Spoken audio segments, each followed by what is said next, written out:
Now the EU's chief negotiator, Michel Barnier, claims Britain is backing away from commitments made in the political declaration, which outlines the course for Brexit negotiations.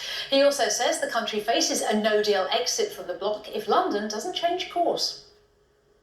The UK has been taking a step back, 2 steps back, 3 steps back from the original commitments. The UK negotiators need to be fully in line with what the Prime Minister signed up to with us, because 27 heads of state and government and the European Parliament do not have a short memory.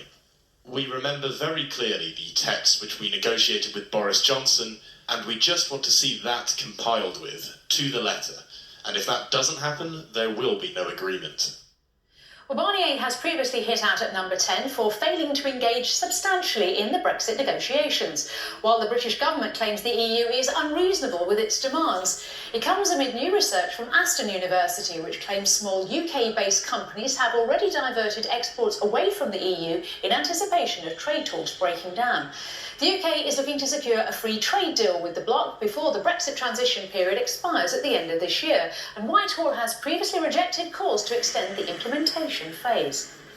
Well, to discuss this, I'm now joined by Brexit expert Professor John Ryan. Professor Ryan, we seem to be at an impasse. Both sides are blaming each other, which doesn't benefit either side, does it?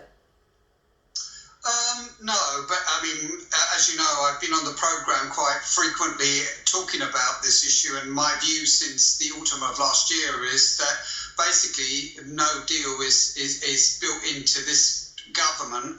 They don't really care whether they get a deal, and if they get a deal at all, they would do it on their terms. The problem is they have left now the EU. They're no longer a member. And so they're negotiating not with an equal sovereign entity, but with a much larger entity.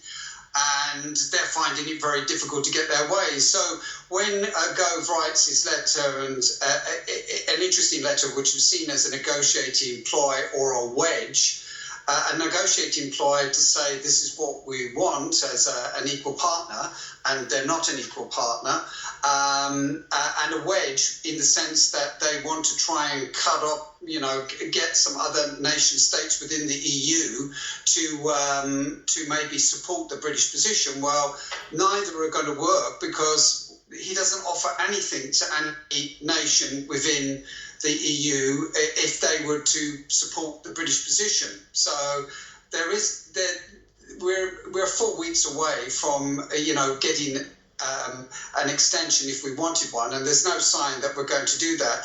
And in the meantime, as your previous